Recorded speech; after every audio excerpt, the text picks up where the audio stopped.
कार्तिक के महीने को दामोदर महीना भी कहा जाता है। इसी महीने में श्री कृष्णा ने दामोदर लीला की थी, तभी इस महीने का नाम यह पड़ा है। दाम और उदर, इन दो शब्दों को मिलाकर बना दामोदर।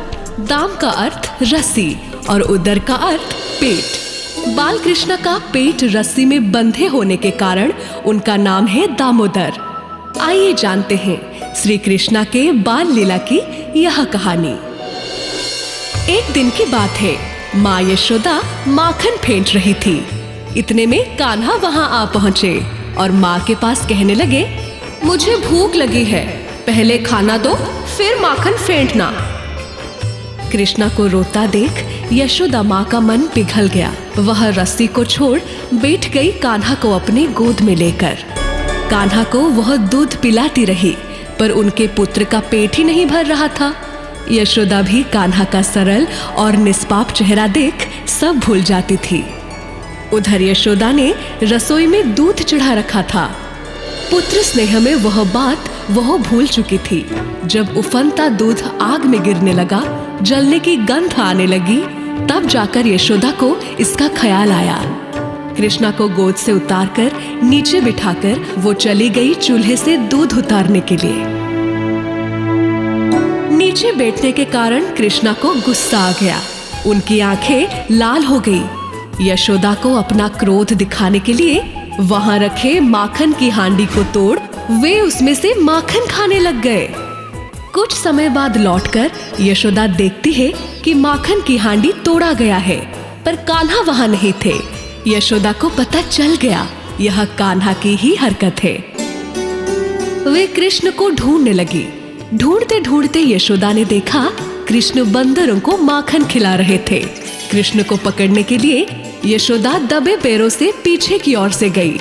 उनके हाथ में एक छड़ी भी थी, पर कान्हा तो बहुत चतुर थे। यशोदा को आते देख वे वहां से भाग गए। यशोदा भी कहाँ छोड़ने वाली थी, उनके पीछे पीछे भागने लगी। अंत में किसी तरह यशोदा ने कृष्ण को पकड़ ही लिया। पकड़े जाने के बाद कान्हा के आंसू रोके कौन। कमल जैसी आंखों से आंसू बहने लगे। माता का क्रोध शांत करने के लिए यह था कान्हा का अस्त्र। यशोदा कान्हा के आंखों में आंसू देखकर थोड़ा शांत जरूर हुई, पर सोचने लगी अगर इससे सजा न मिली तो यह बार बार यही शरारत करेगा। इसलिए यशोदा ने छड़ी फेंककर कृष्ण को ना मारते हुए एक रस्सी से उनके हाथ बांधने लगी, पर बहुत कोशिश करने पर भी वे कान्हा को बांध नहीं पा रही थी। जो भगवान सारे विश्व को बांधे हुए हैं, उससे भला कौन बांधे। माँ यशोदा का कष्ट देख कृष्ण ने अपने आप को बंधवा लिया। यशोदा के घर के पास दो जुड़वा अर्जुन के पेड़ थे। यशोदा कृष्ण को उन्हीं पेड़ों में बांधकर घर के काम करने चली गई। कमर और पेट में रस्सी बंधी थी। कृष्ण सोच रहे थे, मैंने तो कोई भूल नहीं की। माँ ने मुझे खाना नहीं दिया, इसीलिए क्रोध में हांडी तोड़कर माखन खाने लगा और बंदरों को भी दिया। बिना किसी दोष के दंड मिला है, अब तो और भी शरारत करूंगा। उसके बाद कृष्ण जिस रस्सी से बंधे थे, उसी रस्सी से अर्जुन के पेड़ों को खींचने लगे। रस्सी तोड़कर निकलने की कोशिश करने लगे। कृष्ण तो स्वयं भगवान है, उनके आगे भला यह पेड़ क्या ही चीज है। अंत में वह जुड़वा अर्जुन के पेड़ उखड़ गए। उसके बाद एक आश्चर्य करने वाली घटना घटी। उन दोनों पेड़ों के टूटने के बाद उसमें से दो गंधर्व निकले, नल कुबेर और मणिग्रीव। दोनों ने कृष्ण को प्रणाम किया और कहा, प्रभु आपकी दया से आज हम श्राप मुक्त हुए। असल में वो दोनों थे स्वर्ग के दो गंधर्व। एक बार उन्होंने नारद मुनि का परिहास किया, तो नारद मुनि के अभिशाप से वो गोकुल में जुड़वा अर्जुन पेड़ बनकर जन्म हुए। कृष्ण की दया से वो श्राप मुक्त होकर उन्हें प्रणाम कर स्वर्ग लौट गए। पेड़ के गिरने की आवाज सुनकर यशोदा, नंद और गोकुलवासी क्या हुआ पूछते वहां आ पहुंचे।